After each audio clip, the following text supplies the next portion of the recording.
अस्सलाम वालेकुम दोस्तों। मेरा नाम अबू बकर है और जस्ट एक आम शहरी की तरह मैं भी बहुत परेशान हूँ कि मेरे बिलों में जो है ना वो बड़े लंबे चौड़े फ्यूल एडजस्टमेंट चार्जेस आ रहे हैं और बिल बहुत महंगा आ रहा है हर महीने का। So as a student of electrical engineering मैंने सोचा कि इसके ऊपर थोड़ी रिसर्च की जाए, और बाकी लोगों के भी मैंने सोशल मीडियाज पे लोगों के बड़े क्वेश्चन फॉरम्स पे देखे, तो इसको थोड़ा सा एक्सप्लेन किया जाए कि ये फ्यूल प्राइस एडजस्टमेंट या फ्यूल चार्जेस एडजस्टमेंट होता क्या है। तो मैं आपको सबसे पहले ये लेटेस्ट बताता चलूँ, ये कल और परसों की खबरें हैं जो मैंने बिजनेस रिकॉर्डर और जंग और सबकी या मैंने कटिंग डाली है कि के इलेक्ट्रिक का जून का जो है वो 11,39 रुपये आपके पास, और डिस्कोस का 9,90 रुपये जो है वो आपका बढ़ चुका है। जून का एफसीए जो कि आपके अगले बिलों के अंदर आएगा। तो आप देख सकते हैं कि अगले बिल आपके कितने आगे होंगे, और ये हम फिर इन डिस्कोर्स को बुरा भला कहेंगे कि यार ये पता नहीं क्या बिलों में देना शुरू कर देते हैं। बट मैं आपको ये बताता चलूँ कि ये खुद से कुछ नहीं कर रहे, बल्कि इसका एक पूरा प्रोसीजर है जो मैं अभी एक्सप्लेन करता हूँ आपको आपकी अंडरस्टैंडिंग के लिए। सो मैंने आपके सामने नेपरा के प्रॉपर नोटिफिकेशन लगाए हैं जो कि इन दोनों के लिए इशू हैं, जिससे आपको ये सिर्फ बावर कराना है कि ये के इलेक्ट्रिक या लेस्को फेस्को हेस्को अपनी मर्जी से कुछ भी नहीं करते, बल्कि इनको प्रॉपर नेपरा नोटिफिकेशन जारी करता है, जैसा कि आपको नज़र आ रहा है कि ये के इलेक्ट्रिक का है और ये डिस्कोज का है, जो कि पूरे पाकिस्तान पे फिर अप्लाई होता है और ये रिकवरी करते हैं।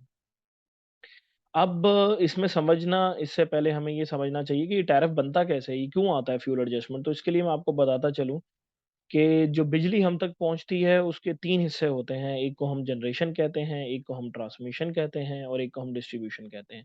जनरेशन का मतलब होता है जहां बड़े बड़े पावर प्लांट्स बिजली पैदा करते हैं, जैसा कि हम कहते हैं डैम्स हैं, तरबेला डैम, और इस तरह के जो भी डैम्स या और आपके पास कोल के, गैस के, फायर फर्नेस, विंड सोलर के बड़े बड़े पावर प्लांट्स होते हैं जो कि बिजली पैदा करते हैं, और वहां से वो बड़ी तारों के ज़रिए, हाई वोल्टेज के ज़रिए ट्रांसमिट होते हुए हमारे घरों के करीब आते हैं, और वहाँ हमारी जो कॉमन छोटी तारें, छोटे वोल्टेज की तारें होती हैं, जो कि हमारे घरों के आस-पास लगी हुई हैं, जिसको हम डिस्ट्रीब्यूशन कहते हैं।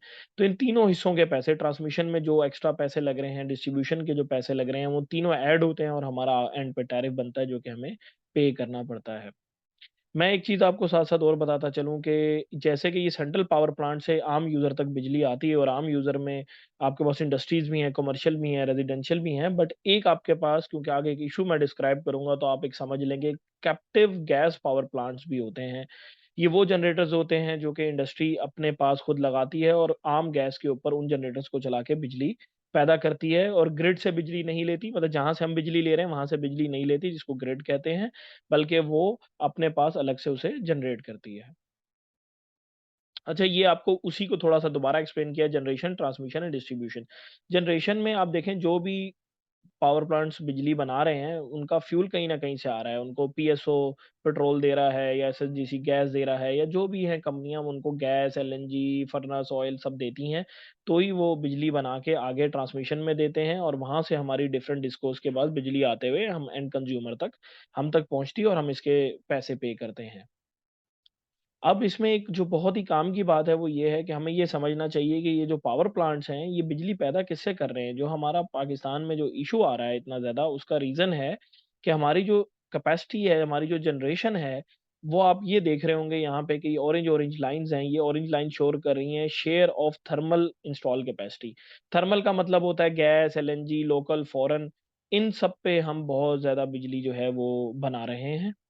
और इसीलिए, क्योंकि हम डिपेंडेंट हैं ऑयल के ऊपर और इन डिफरेंट गैस वगैरह के ऊपर जो कि इम्पोर्ट होती हैं, तो जैसे-जैसे प्राइसेज़ इंटरनेशनल मार्केट में इंक्रीज़ होती हैं, तो हमें उनका बहुत ज़्यादा इम्पैक्ट झेलना पड़ता है।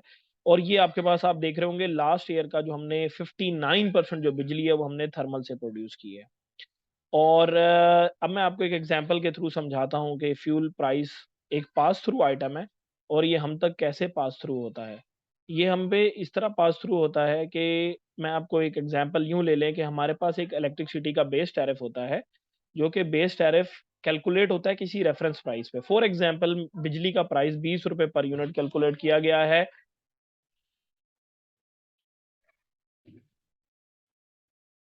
तो आपको मैं एग्जांपल के थ्रू बताता हूँ कि फ्यूल प्राइस एडजस्टमेंट एक पास थ्रू मैकेनिज्म है कि उसमें जो भी पैसे फ्यूल के आएँगे वो एज़ इट इज़ यूज़र से ले लिए जाएँगे। वो कैसे होते हैं, जैसे आप फॉर एग्ज़ाम्पल आप समझें कि आप एक बेस यूनिट रेट जो है वो ₹20 कैलकुलेट किया गया है, कि ₹20 की बिजली आएगी। वो कैसे कैलकुलेट हुआ? वो ऐसे कैलकुलेट हुआ कि फ़र्ज़ किया फर्नेस ऑयल उस टाइम ₹100 लीटर होगा और आरएलएनजी ₹1000 एमएमबीटीयू होगी। इसके ऊपर उन्होंने कैलकुलेट किया कि ₹20 हैं। अब हुआ ये कि जब एक्चुअल मंथ आया और कंज़म्पशन हुई तो पता चला, जब ऑयल खरीदा तो मार्केट की वज़ह से वो ₹150 पर लीटर पड़ा और गैस की प्राइस ₹1500 एमएमबीटीयू पड़ी। अब इस प्राइस की वज़ह से क्या हुआ कि ये प्राइस जमा हुई, वो जो कंपनी है, चाहे वो कंपनी केई है या सीपीपी जो कि सारी डिस्कोज़ की बिजली खरीदती है, वो रेगुलेटर को ये सारे डॉक्यूमेंट्स जमा कराती है कि ये ₹150 पे खरीदा, ₹1500 पे खरीदा। वो उसके डिफरेंस को कैलकुलेट करता है और फिर जो भी पैसे बनते हैं, चाहे वो ₹2 बने, ₹5 बने या ₹10 बने पर यूनिट, वो रेगुलेटर इन्फॉर्म क मतलब नोटिफ़ाई कर देता है कि अब आप एंड यूज़र से कलेक्ट कर लें। अब यहाँ पे जो एक मसला स्पेशली कराची के साथ आ रहा है, वो ये है कि कराची का क्योंकि जनरेशन मिक्स छोटा है और मतलब एक पूरे पाकिस्तान के लिहाज से, यहाँ पे जो हमारी जनरेशन हो रही है सेंट्रल पावर प्लांट से, उसके ऊपर पूरे के पूरे आरएलएनजी के रेट्स लिए जा रहे हैं इंस्टेड ऑफ गैस के रेट्स के। गैस के जो एवरेज प्राइसेज़ हैं मतलब वो ₹1000 पर एमएमबीटीयू हैं और एलएनजी क्योंकि प्रोक्योर होती है बाहर से तो वेरी करती रहती है और पीछे वो एवरेज प्राइस उसकी तकरीबन $20 पर एमएमबीटीयू जो कि ₹4200 है। तो अगर आप समझें कि यार ₹1000 पे यूनिट बन रहा है और ₹4200 पे यूनिट बन रहा है, तो उनकी दोनों की यूनिट प्राइस बहुत डिफरेंट होंगी। अगर ये ₹20 होगी, तो ये ₹30 ₹35 होगी। तो ये एक बड़ा डिफरेंस है और इसको हमें कहीं कैटर करना चाहिए और इसको जब मैंने मज़ीद चेक किया, तो मुझे ये पता लगा कि हमारे यहाँ पे जो कैप्टिव पावर प्लांट्स लगे हुए हैं कराची में, वो आम गैस इस्तेमाल कर रहे हैं और जो सेंट्रल पावर प्लांट्स हैं, उनको वो गैस दी नहीं जा रही। उससे वो चार्ज सिर्फ़ आरएलएनजी कर रहे हैं।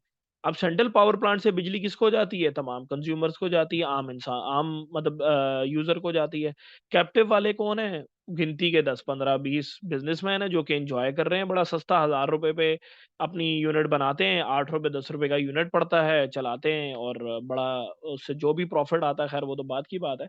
लेकिन ओवरऑल सफ़रिंग हो रही है। तो ये बड़ा एक इम्पोर्टेंट पॉइंट है कि यार कैप्टिव पावर प्लांट्स को क्यों सस्ती बिजली दी जा रही है और आम यूज़र से क्यों 10-10 रुपए का एफसीए कलेक्ट किया जा रहा है। इसी में मैंने जब और चीज़ें देखी तो मुझे ये पता चला कि एक गैस का खुद प्रायोरिटी ऑर्डर गवर्नमेंट ने इश्यू किया था 2018 में जिसमें बड़ा क्लियरली बताया गया था कि यार डोमेस्टिक और कम कम पहले नंबर होगा, पावर सेक्टर का दूसरा नंबर होगा और कैप्टिव का तीसरा नंबर होगा। बट यहाँ पे हम देख रहे हैं कि इसकी कंप्लीट वायलेशन की जा रही है और पावर सेक्टर को इंडिजिनस गैस देने के बजाय कैप्टिव पावर को पहले दी जा रही है जिससे आम कंज्यूमर सफ़र कर रहा है। और मैं आपको ये बताता चलूँ कि आपके कैसे एफसीए पे इम्पैक्ट आ रहा है इंटरनेशनल प्राइसेज़ का क्योंकि हम इम्पोर्ट करते हैं एलएनजी और ऑयल।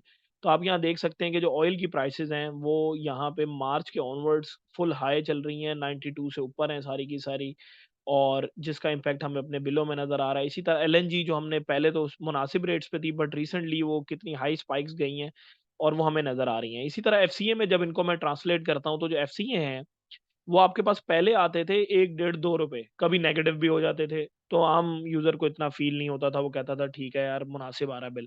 बट जैसे ही वो रीसेंट मंथ्स के अंदर वो स्पाइक कर गए 5, 6, 8 अब ₹10 पे, तो आपको सिग्निफिकेंट एक चीज़ नज़र आ रही है कि यार ये हमारे बिलों में बहुत ज़्यादा इंक्रीज़ हो गया है। और इसी तरह एक चीज़ मैं आपको दिखाना चाह रहा हूँ कि आज से पहले एलएनजी आज से बिल्कुल 13, 14, 15 मतलब 2013, 14, 15 में 0% थी। फिर आहिस्ता-आहिस्ता बढ़ती गई, अब तकरीबन 20% शेयर एलएनजी का है। इसी तरह आपके पास मतलब आरएफओ वगैरह का शेयर और चीज़ों का इस टाइम हम काफ़ी ज़्यादा थर्मल प्रोड्यूस कर रहे हैं। तो जिसकी वजह से हमें काफ़ी ज़्यादा प्रॉब्लम आ रहे हैं और एफसीए हमारे बहुत हाई आ रहे हैं। और एक और चीज़ ये है कि ये सिर्फ़ हमारे साथ पाकिस्तान में नहीं हो रहा, पूरी दुनिया के अंदर ये चीज़ हो रही है कि एनर्जी क्राइसिस है पूरी दुनिया में।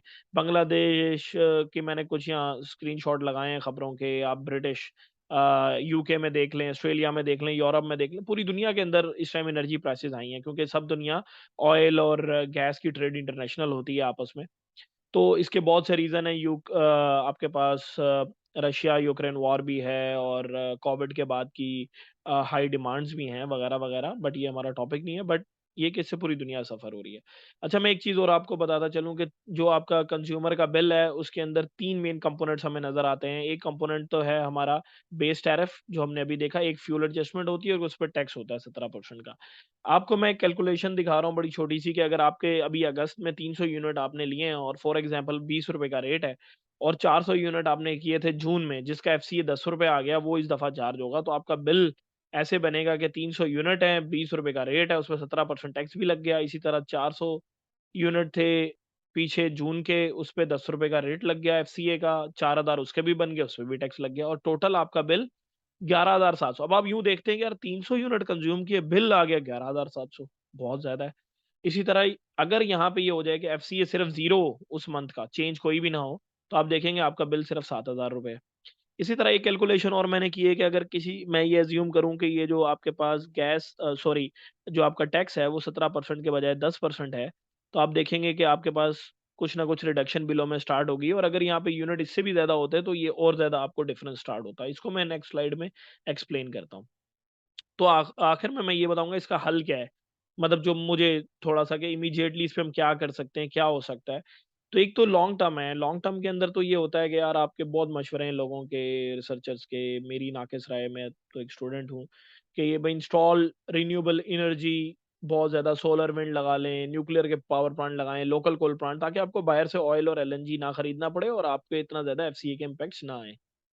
प्लस ये कि आप घरों पे भी लगा सकते हैं सोलर, जिनके पास इस्तेदाद है वो लगा लें। शॉर्ट टर्म के अंदर क्या हो सकता है कि ये कि भाई शेयरिंग ऑफ कॉस्ट करें आप। गवर्नमेंट मतलब बेसिकली शेयरिंग ऑफ कॉस्ट करे, किस तरीके से दुनिया के अंदर है कि आप कैप लगा दें एफसीए एडजस्टमेंट पे, कि भाई वो कैप ₹5 से ज़्यादा एफसीए नहीं हो सकता, ₹6 से ज़्यादा एफसीए नहीं हो सकता, तो जो ₹10 एफसीए आ रहा है, उसमें एक डिफरेंस आ जाएगा। इसी तरह आपके पास ये हो सकता है कि यार एफसीए के ऊपर आप टैक्स खत्म कर दें, मतलब एक अवाम को रिलीफ दे सकते हैं। या आप बोलेंगे यार ओवरऑल टैक्स मैं 17% से 10% कर रहा हूँ, क्योंकि ओवरऑल आप कलेक्शन बहुत ज़्यादा हो गई है, वॉल्यूम पे होती है कलेक्शन। मतलब आप ये सोचें कि यार ₹1000 का 17% और ₹1000 का 10%, जब आप बिजली का रेट इतने ऊपर चले गए हैं, तो वो 17% कितना ज़्यादा बन चुका है, जो कि पहले बहुत कम होता था। तो ये भी एक हो सकता है। और कराची के लिए स्पेशली क्या है, कराची के लिए स्पेशली ये है कि आप सेंट्रल पावर प्लांट्स को 100 से 130 एमएमसीएफडी गैस दें, जो कि पुराने चीज़ों में डॉक्यूमेंट्स में लिखा भी हुआ है, जिससे ये होगा कि आरएलएनजी का और उसका जो शेयर है, वो 50-50 के अराउंड चला जाएगा और आपके पास जो आम कंज़्यूमर है, उसका कुछ बेनिफिट हो जाएगा और जो आपके 10, 15, 20 बड़े-बड़े जो भी बिज़नेसमैन हैं, जो भी इस कैप्टिव से फ़ायदा उठा रहे हैं, उनको जो है वो अगर उनसे वो ले ली जाए और यहाँ दे दी जाए, या उसका जो भी हल निकाले गवर्नमेंट, लेकिन अल्टीमेटली ये कि हम आम कंज़्यूमर के फ़ायदे के लिए एलएनजी के बजाय नेचुरल गैस के ऊपर रेट लिए जाएँ, तो हमारे लिए आसानी हो जाएगी। आप लोगों के कोई सवाल हो किसी और टॉपिक पे, आप वीडियो इलेक्ट्रिसिटी से रिलेटेड बनवाना चाहते हो या समझना चाहते हो, तो मेरा ईमेल आईडी लिखा हुआ है, आप इस पे अपनी कोई राय भेज सकते हैं और यूट्यूब पे कमेंट्स भी कर सकते हैं। Thank you very much.